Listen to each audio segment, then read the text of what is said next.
Well, good evening there. That was a little bit early. I didn't get to turn on the YouTube stream, but it's all right. I'm not gonna re-chat this time around.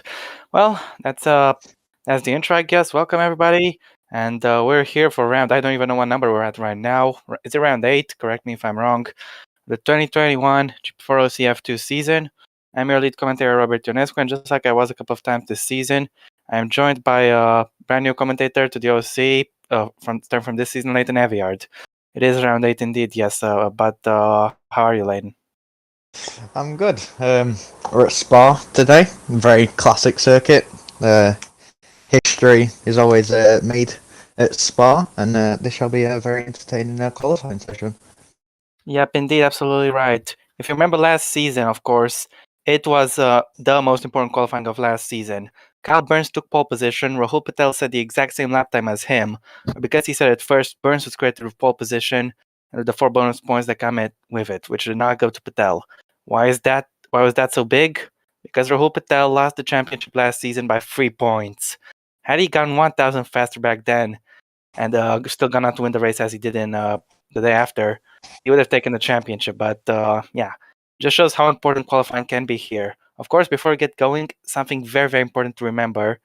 This track on this game is notorious for one thing. The thing which has always happened every single time without fail.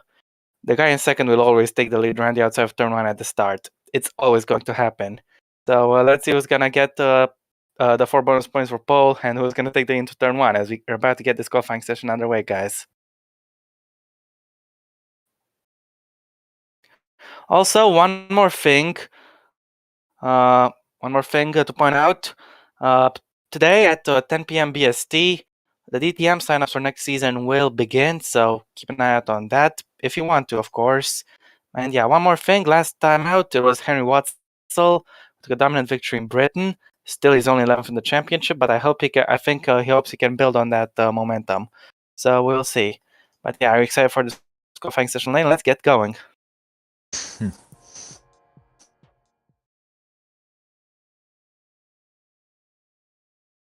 Alrighty then, it is going to be Bone Drive if I'm not mistaken, so let's get this show on the road.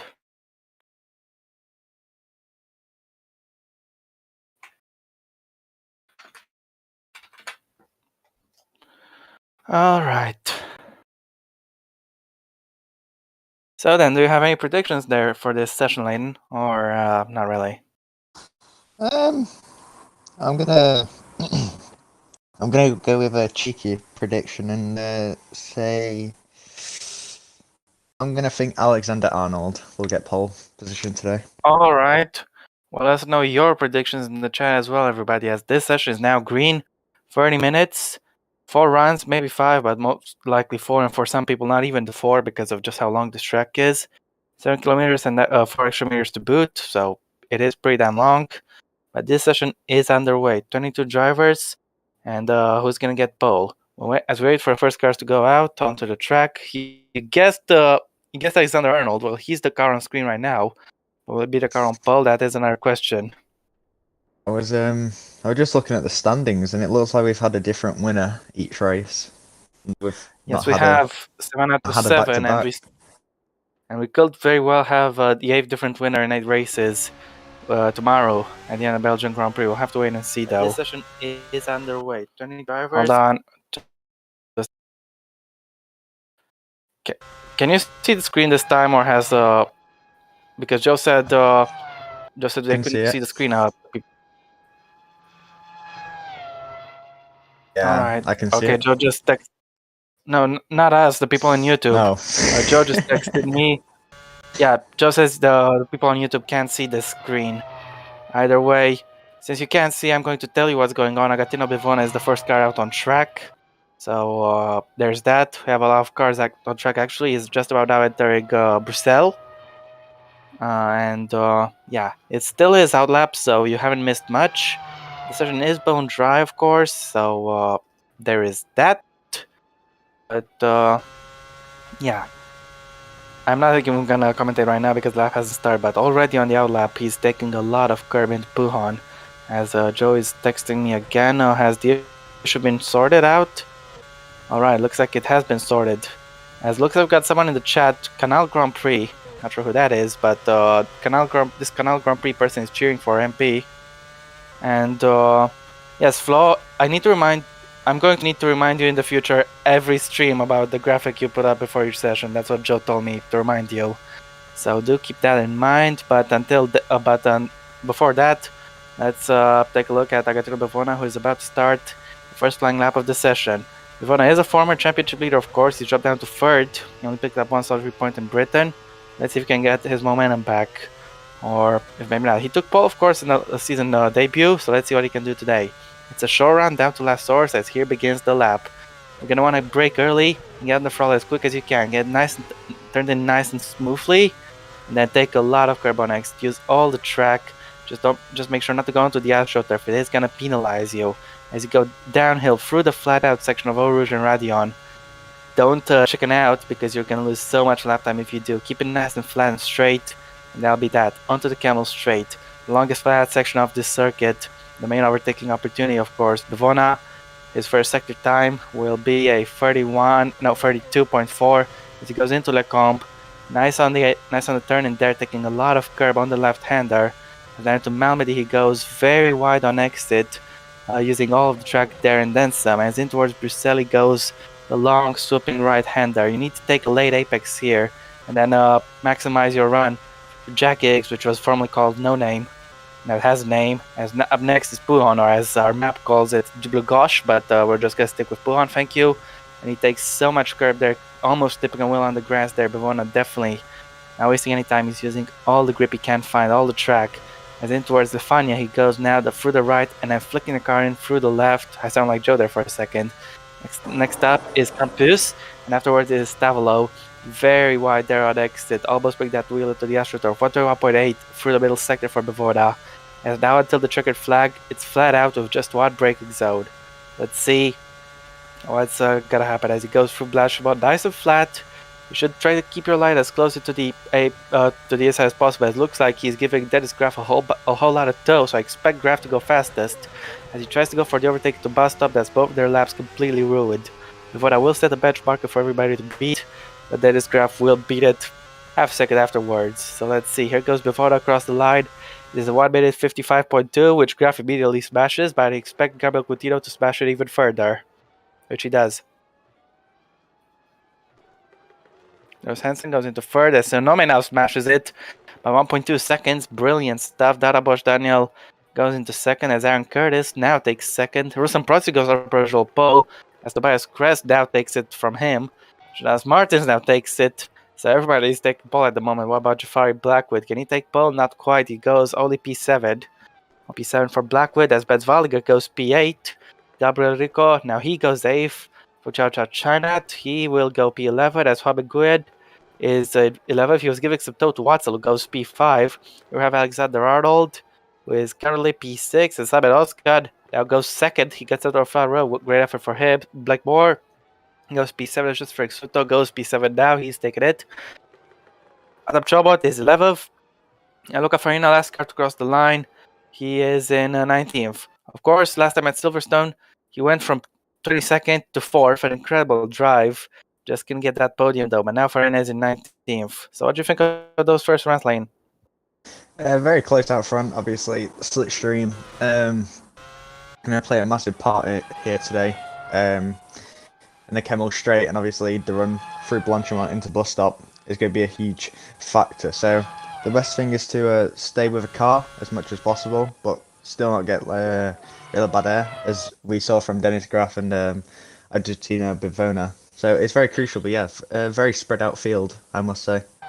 Yeah, well, it is a pretty large track, so you have the drivers have more space for themselves. If they mess it up, they can still impede each other, as we see quite clearly here.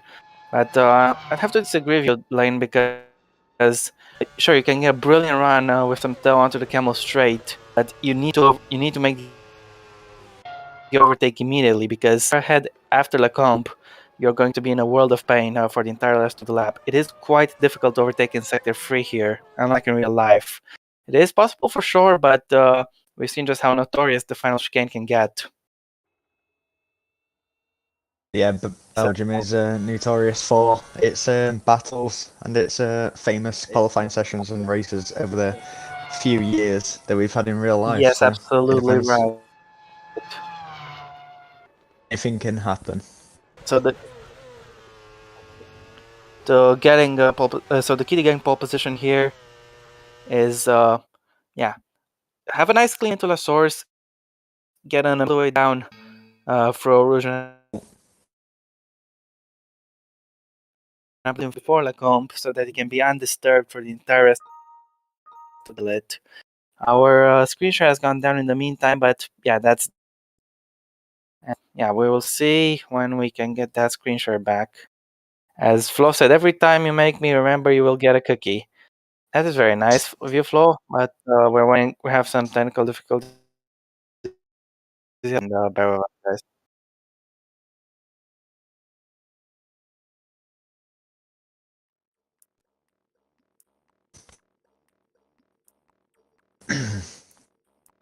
Alrighty then. So then, I actually forgot it was on personal poll. Oh no, it's a high deck one, so Martin. it's Martins. My mistake. Yeah, Yeah. what do you think of that? And What do you think of Martins this season so far? Because obviously, up until that race in Austria, he wasn't doing that great, but he took a brilliant win in Austria. So yeah, I think he'll be happy with that. Unfortunately, in Silverstone for him though, he had to retire after collision damage. But yeah, I think he definitely feels vindicated after that win in Austria, and he'll be hoping he can get back uh, into rhythm pretty quickly. Simon Oscar and his teammate is in second, and yeah, Oscar, he absolutely threw a lot of points away in Silverstone. He was fighting for a podium place with Sonome. He crashed into him and spun himself around, and just in the middle of the track got collected by the speeding Adam Chobot and got taken out of the race. Oscar was being overly aggressive in what would have ended up to be a comfortable P2 if he just was more patient and got the move more cleanly. But yeah, unfortunately, he picked up no points, while the man who is the new championship leader, Tobias Kress, no, while Tobias Kress, his championship rival, did pick up some points, and also Henry Watson streaked away to a dominant victory, just like he had in Hockenheim in 2018. But yeah, should we talk about Watts a little bit as well? Because he's been struggling. Ever since that win in Hockenheim, his time in F2, or GP2 as it was known back then, he's been struggling massively. At the end of 2019, he was supposed to get dropped altogether, but thanks to the banned driver controversy, he was given a lifeline. He was able to stay and in GP2. His season was actually all right last season. Not brilliant, but he did get his best showing right here in Belgium, where he finished second uh, to his teammate Luca Farina's chagrin, because they impeded each other a little bit during the race, which helped Rahul Patel get away and take his first victory. But yeah, and Watzel had his best showing of the year last season here, and he goes in here into Spa, having won the previous race. He's P6 on the grid right now. So what do you think about Watzel? well, also I think he's just determined to prove people different over the past few seasons. Obviously, he struggled, but this season, the start wasn't good. His best performance before the win was P7 at Spain, but he's coming off of a win from turn. He's heading into Belgium. He's at the moment fifth. So his run could continue, but yeah, he just wants to prove people wrong, and maybe he can do that here today and potentially go back to back and be the first driver to do it. Maybe. Yeah, who knows? It's not just being back to back. We haven't had anybody take more than one win so far this season. Some people have come rather close. I also want to talk about the reigning champions, or another championship leader, Aaron Curtis, because in Britain he did pick up his second podium of the season. He obviously finished third in Spain after a fight with teammate Rose Henson, and then he finished second in Silverstone. He was nowhere near a match for Henry Watzel, but he was able to beat Jafari Blackwood and the others and hold on to second, so I think he'll be very satisfied with that. Obviously, some of these guys are in fights for top class seats, so Curtis, even though his season is not going as well as his title win from last season, I think Curtis is in a very comfortable position at the moment, especially given that he doesn't have a lot of opposition for the Aston Martin drive. What do you think? But yeah, obviously F2 is the feeder series of the top class. Um, every F2 driver wants to make it to the top class. Actually, I'll just correct myself. Every driver wants to make it to the top class across all the series. So F2 is probably your best place to start. Try and perform well. Show the top class teams that you can potentially be a good driver, and then if you get signed, then you can do good. But yeah, the top class is hard to get into. You have to be a good driver, and you have to show your performances. And I think there's a few drivers this season that could potentially be in top class next season. For example, Tobias Kress. It'll be interesting because I spoke of the Aston Martin competition, and Kress is one of them.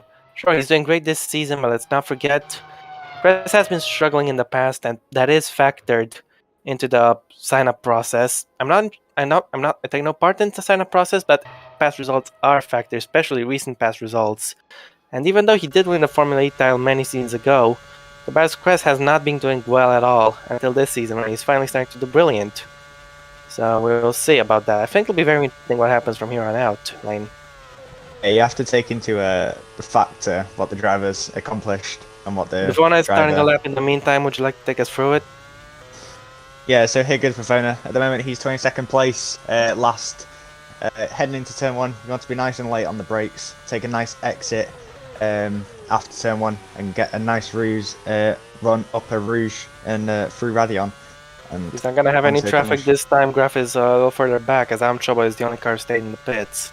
Yeah, so there we go. Bavona's got fresh track in front. I don't think he's got anyone behind him. So here we go. Up a Rouge, through Radion. And there we go. He's just got the nice long straight in front of him. He can take a breather, sit back and relax. And then he prepares himself for Licom and goes through the whole middle sector, which the middle sector is the most important part of Spa. It's the part where, but at the moment he's currently 4 tenths down on Martins. There we go, through Lecom. He hits the curbs, takes the nice inside apex, hits the outside.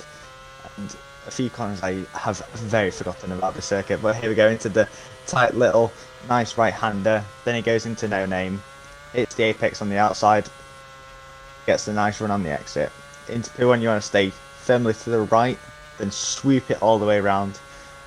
He doesn't take any... the downforce you got in these cars. It ain't much, but it's honest work. Spa's a normal circuit where it's just all about straight line speed, but that middle sector is a big factor in what you can perform. And here we go, he hits every apex, he's nailing the corners, but will he be up or will he be down? Here we go, into set 2 split. It's not good, he's 1.4 up, but he is 1.3 up on his time at the moment, so a slight improvement, and he will gain quite a lot. He could potentially go up into the top 10 depending on Blanchimont and bus stop chicane. So here we go, through Blanchimont, takes the nice apex, there we go, hits the outside, heading into bus stop. Will he brake late or early? It's nice and deep, there we go, hits the inside, hits the inside again, and here we go, on the exit, heading up to the line. Where will Bavona go? Will he improve to the top 10? Up to the line. No, only 17th. Goes 17th. So I think he was 3 tenths, now 1.3 seconds up. But nevertheless, he did gain time last sector with no traffic this time. Martins does improve in the meantime, but here goes Graf. Clean air on this lap, and he used it to go top 4. Comes my pole prediction. Alexander Arnold, where will he go? He goes 9th. Joe Chinak goes up to P6. That was a massive improvement, 1.3 seconds, as here goes Gabriel Quintino, giving some tow to his teammate Ben Wallinger. Wallinger went 12th, as here goes Jafari Blackwood into P9. Gabriel Rico. This is a very competitive lap, but it's only good enough for 13th, as Ruslan Protsiuk doesn't improve. What about Rose Hansen, the American driver? Is on a good one, P11, as Tobias Kress doesn't improve, stays third fastest. Juan Nguyen is towing Blake Moore along the front straight. No improvement for either of them, as Henry Watzel also does not improve. Aaron Curtis just about might. He just about gets himself in the P6 there, lane. Yeah, so it looks like nobody can get close to Martin's lap time out front, but Samet Oskin is the closest one to at 81 milliseconds behind, but here comes Farina up to the line. Will they go? They go P17 ahead, and here comes Oskin. Will he go pole? Yes, he does by 89 milliseconds ahead of Martin. So there we go. Oskin is up into P1. Oskin's had a great season so far, taking a win and a few more high places. So definitely a championship rival to Tobias Kress, who's currently nearly 3 tenths behind Oskin. Yeah, indeed. But don't forget, it's not just the two of them in the fight. It's still early days, even if we're into the second half. A lot of people could still take that crown. And Samet Özkan, he might regret those 18 points he threw away at Silverstone. Might, but I think he's hoping he won't need to. I think he's arrived here in Belgium with some newfound determination, and he's using that to lead home a high-tech front row lockout as things stand. We have the session still to go. Plenty can change, and it usually does. If I am correct, did Oscar spin in Brooklands? Was it Brooklands? Yeah, he collided with Tsunonome, and that's spun his car around, and then he was into the path of the rest who just couldn't avoid him. Yeah, I thought I could remember that crash. Yeah, there were actually two crashes at that corner, which are pretty similar. There was the crash between Wallinger and Graf, which was pretty dramatic. Took some other people out as well. But yeah, I think the crash between Noskan and Tsunonome was quite dramatic. Speaking of Tsunonome, he had been having a terrible season. He had gotten points in Baku, but ever since then he did not score a single point. At Silverstone, he was on pole. He took a brilliant late pole position, but in the race, it started to fall apart. Watson got past him pretty quickly. He was holding on to second quite well, even though he was being swarmed by the pack, who had much better pace than him. But unfortunately, Oskan went for a dive bomb, and that relegates Sonometer back at the pack and just going to recover from that. So his difficult season continues, even with that pole position from Britain. Yeah, any collisions or any crashes that you go into the season, especially if you're a title contender, can affect you massively in terms of performances. And I think Silverstone, Oscar just wanted to get past him and just wanted to move on. And as you can see, he's currently first, so it's been an improvement for him so far. So maybe he can win and put Silverstone crash behind him. Just yeah, indeed. So, and here we have the man who crashed into him. Though I wouldn't blame Chobot because the path was blocked. He had no time to react, and yeah, Chobot nevertheless, he was looking good for a podium had he not collided with him, and it's good for him because he was on a podium in Austria. Could have built up a little bit of a streak, but yeah, that didn't come to pass, and he's currently down in 18th on the grid. He is out on track, of course, after having skipped the previous run. We'll see what the Van Amersfoort driver can do here. Yeah, I think one thing that we need to talk about is constructors. Chairбot is out on an outlap. Constructor have been up and down this season, for sure, but MP Motorsport do lead the way by 22 points to Charos, so that's very close. But some teams have been up and down throughout the season, and one team that has not exactly been performing the best is Campos and Carling, two teams that you'd kind of expect to be higher up the field. It's a guess. Yeah, indeed. And on the topic of MP Motorsport, they've done it they've led the standings without taking a single victory, but just look at the amount of podiums they've taken. They got four third places and 2 second places, so that's pretty damn good if I dare say so myself. But and Charouz, even with them taking 2 wins, they still can match. They're still 22 points down on MP. But yeah, on the topic of Carlin and Campos, they've been struggling to get into the points recently. Graf finally got his first points of the season back at Austria, and he took P5. At Silverstone, he had that crash with Wallinger, which prevented him from getting more points. And Carlin, sure, Tsunonome I spoke about Tsunonome already. Moore took some points in Spain, but ever since then, neither of them really did anything much, I'm afraid. Also, VAR, they're not exactly doing too great. Chobot is literally carrying the entire team, given that his teammate Daniel Darabosch is yet to score a point, I'm afraid, just yet. Yeah, and the topics of what about the calendar? Well, on the calendar, next time is Monza. Then it'll be the second voted track. It'll be Malaysia. There'll be the wildcard race and the third voted track, and then the finale in Brazil. They're not that far away from the end of the season, but Adam Chobot is on a lap right now. Lukafarina stayed in the pits. But Chobot is out on track. Oh, the wildcard race is after Monza. My mistake. Yeah. So the second and third voted tracks are after Malaysia. Here we have Chobot in the first sector. Can he improve on his split time? No. Just a little bit down there. It looks like it's not going to be improvement from Chobot unless they have a massive middle and last sector, which could happen depending on mistakes, but very highly doubt. But one thing I do want to ask Rob, as someone that's new to the OC, what is a wild card race? I ask. It's actually a brand new thing that started this season. I suggested to Flo in F2, formerly in GP2. The system was this. There's some races that follow the. Oh, we got yellow flag, so I have to interrupt myself there. But what caused the yellow there? I have to find out. Oh, it's a spin for Gaetano Bevoni. He was up on his personal best in Sector 1, but obviously this lap is down the drain.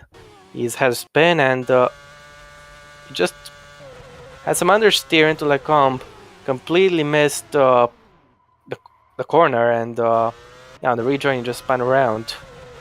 But as I was, and that's obviously impeded the lap and ruined the lap for a lot of people.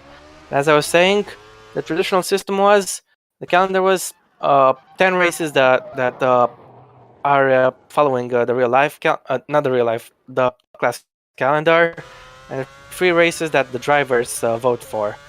This season, I gave the idea to add another race, which not the drivers vote for, but he decides on his own, and it can be anything. Because I thought the calendar is a little bit restricted, given that the non-voted tracks all have to follow the top class calendar. So yeah, the wildcard race can be anything really. We're still yet to know, of course. We will know in Monza when we get up to the end of that race. But I think I'm really glad my idea went through, to be honest. Who decides the track? Flo, it is entirely his decision. He hasn't even told me yet. Trouble So did not Flo improve on his time in the meantime.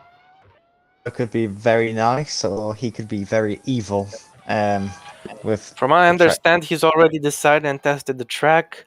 All that remains is to find out what it is next week. As Jonas Martins does not improve, neither will Graf and China. Their laps were compromised by Farina. Graf, for the second time, his lap is not Farina, sorry, Bivona. For a second time, his lap is compromised by Bivona. I don't think he'll be happy with that the slightest. Blackwood is also going to come through, and he doesn't improve either. Looks like his lap might have been ruined a touch as well. Here we have Bivona, obviously no improvement. I mean, duh. Gabriel Quintino is on an improvement, and he gets himself only into 20th. That was underwhelming, but here we have Daniel Darabosch, last in the standings, but where can he go on the grid with this lap? He only goes up to 17th as Protsik does not improve. Here goes Gabriel Rico. Yeah, here comes Gabriel Rico, the Brazilian, up to the line. It is an improvement to P13. Blake Moore does go up to 10. Here comes Henry Watso up to the line. Where will he go? No improvements. So Does not Nonome is up improve. next. And he doesn't improve either. He's giving some toe to Oskan, but he doesn't improve. Stays fastest. Here we have Rose Hansen. Out of the bus stop she goes. And what time is the American going to set? Can there be an improvement? I don't think so. As we have the Charus up next of Alexander Arnold. He doesn't improve either. Only just though. Wallinger, he does improve, goes 13th. There's just Ferg Suto. Stays where he is. So does Tobias Kress. But Famin Nguyen is on improvement right now. Let's see what he's got. He's only up to the 21st. So the two Premas having a shocking qualifying session. They're at the back, on the back row right now. And here comes Martins, probably the last driver at the moment. No, he's coming in. I forgot about the pits. It's alright, don't worry. But even if he had gone out to finish the lap, he wasn't improving. Yeah. Look, Bivona was half second up on this one, but you need to make the good laps count, not the end laps. So you'll have one more shot, but just the one. There isn't enough time for run number 5 for those people. So there's that. Rob, obviously you're a driver. You're in Formula E. You decided on your future for next season? I am trying to go for the Haas seat in the top class. However, I'm having a little bit of difficulties because to get that top seat in the top class, I'm going to need to beat the greatest driver of all time for that seat. So it's easier said than done. Yeah. And have you got a backup? And ironically, that person is here with us in the chat right now. So have you got a backup plan if you don't get that Haas seat? Maybe F2? I'm not eligible for F2. Oh. Because I've already driven in the top class. No, my plan is just stay in Formula E as I am if I miss out. Yeah. Or you could go to DTM, perhaps. after the disaster of 2019, no thank you. Yeah, hopefully you get the half seat. Depends. Yeah, but it's I'm not feeling that confident about my chances, I'm gonna be honest with you. It's easier said than done. And it's not just Who Flo I'm going up against, but some other people as well. are you going up against? Who's your main rival for the seat? Flo. Ooh. So yeah, I'm a four-time top class race winner against a five-time top class champion. Who do you think is gonna get it? But nevertheless, I'm not gonna give up until the very end, so we'll see what happens. Yeah, the stats are not looking in your favour. Nevertheless, you have Martins out on track.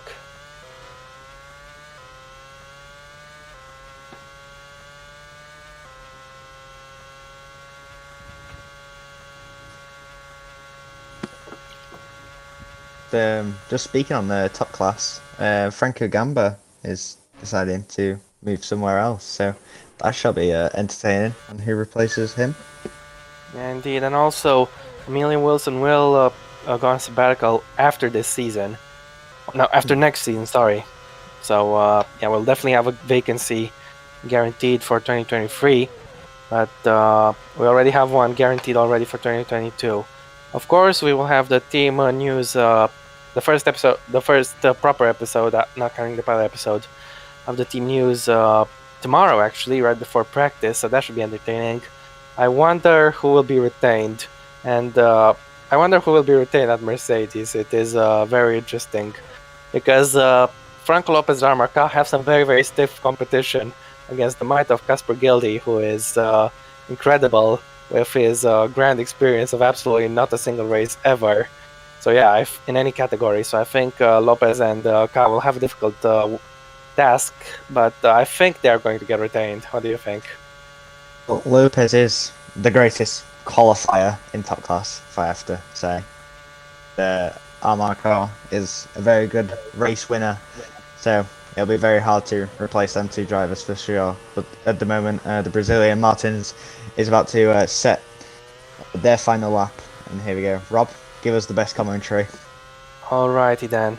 Short round down towards last source, and let's see if he can get back on pole. Brakes a little early here. It looked like he was bogging down just a little bit. Tentative on traction. I don't think this sector one is gonna be it, to be frank with you. But nevertheless, in towards Eau Rouge, nice and flat as per usual. But I think Martins is not feeling at ease with the car right now. Maybe they try to change the step on his car or something. It just doesn't seem that competitive in sector 1, but my eyes could be deceiving me, so we'll see as he crosses the first sector split. Though I do expect him to be down. Let's see, is he going to be down? Yes, he is, but not by as much as I expected. He was only 400s down, so he could still salvage this.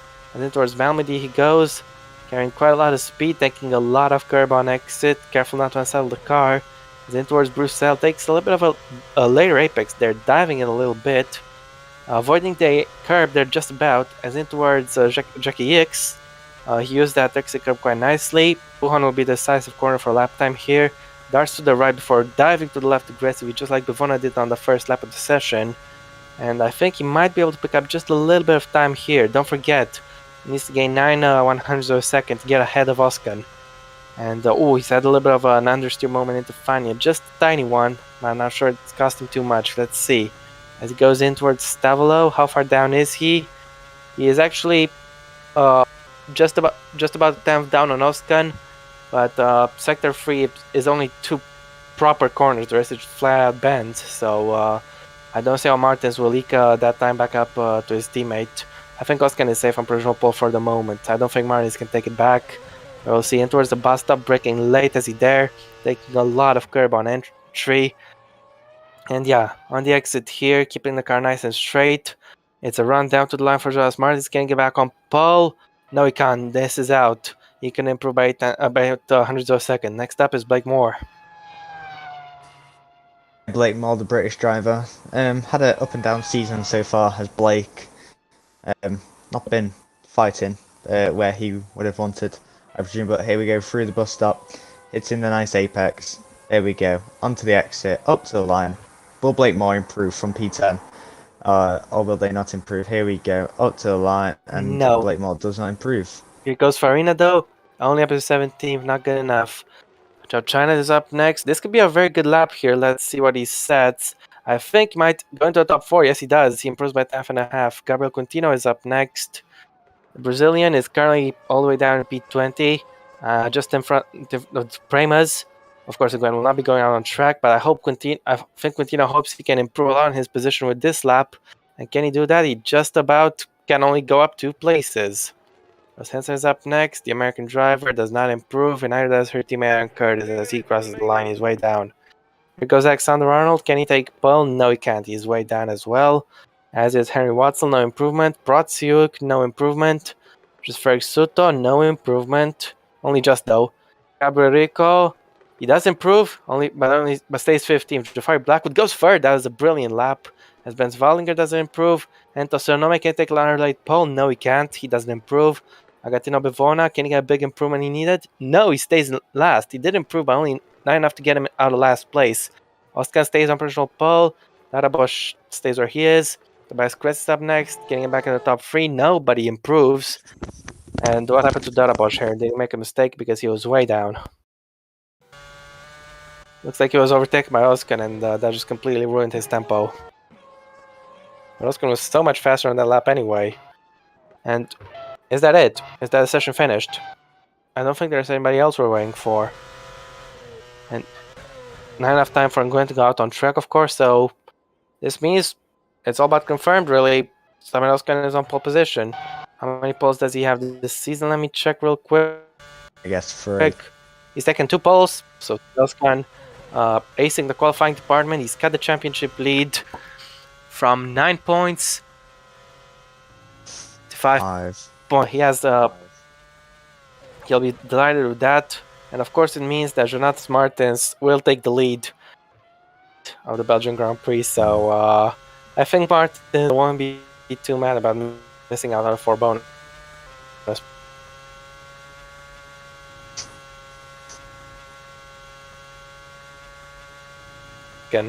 Yes, that is very accurate. But I'm very impressed with Jafari Blackwood. He eked out that last lap and nowhere at the end, and ahead of Press. Very nice scenery. I have to admit, Blackwood is on a very good run of form. In Austria, he was trying to, in Brno, he was trying to fight for the points, but he crashed while trying to pass Rose Hansen. In Brno, that was in Brno. In Austria, wait, where is he? Blackwood, where is your name on the list? Oh yeah. In Silverstone, he got points with P10. In Austria, he got points with P10. And then Britain, he held off Luca Farina and took his first ever podium with P3. So Blackwood is on a great run of form. And now he finished P3 last time, he's starting P3. I think the man of the moment is Samet Özkan. I think he's got a lot to prove after no points in Austria or Britain. He's only scored points once in the last 4 races, so that's a pretty big deal. Samet Özkan, I think he wants to get back into this championship fight. He's only 5 points down now, and we'll have to see if he can win tomorrow. But Özkan will be delighted with that, Lane. And Prima will be absolutely fuming. They've been absolutely nowhere, 3 tenths behind the next car. But that is qualifying over, and here we have our grid for tomorrow's races. Samet Özkan on pole position, leading teammate Jonas Martins for a high-tech front row lockout. Jafari Blackwood is in third, in front of Tobias Kress, then from Chao China in P5. Then there's Graf in 6th, and a good qualifying for him. There's some Protsik in P7, in front of Aaron Curtis, and then Henta Sonome in P9. And Watson is in P10 with Blake Moore rounding out the first half. Yeah, and in P12 we've got Joseph Frederick Soto. In P13 we've got Ben Svaldinger. 14th we've got Rose Henston. 15th Gabriel Rico. 16th my pole bet Alexander Arnold. In 17th we got Luca Farina. 18th Gabriel Quintino. 19th Daniel Darabos. Sorry. 20th we got Adam Chabot. And in 20th we got Hung Ming Guan. And 22nd we got Agostino Bivona in last place. Yep, indeed. Leave your predictions, guys. Who's going to take the lead into turn 1 tomorrow's race? Is it going to be Jonas Martins or Jonas Martins? Let us know. But yeah, thank you for tuning in today. Lane will not be here tomorrow. I'm going to have to find another commentator. for tomorrow. But yeah, thank you very much, Lane, for joining me today. Thank you, Flo, as per usual, for hosting. And of course, a thousand thank yous for everybody for tuning into the chat. No more streams for the day, but we will see you again tomorrow after the class practice, qualifying, and team news.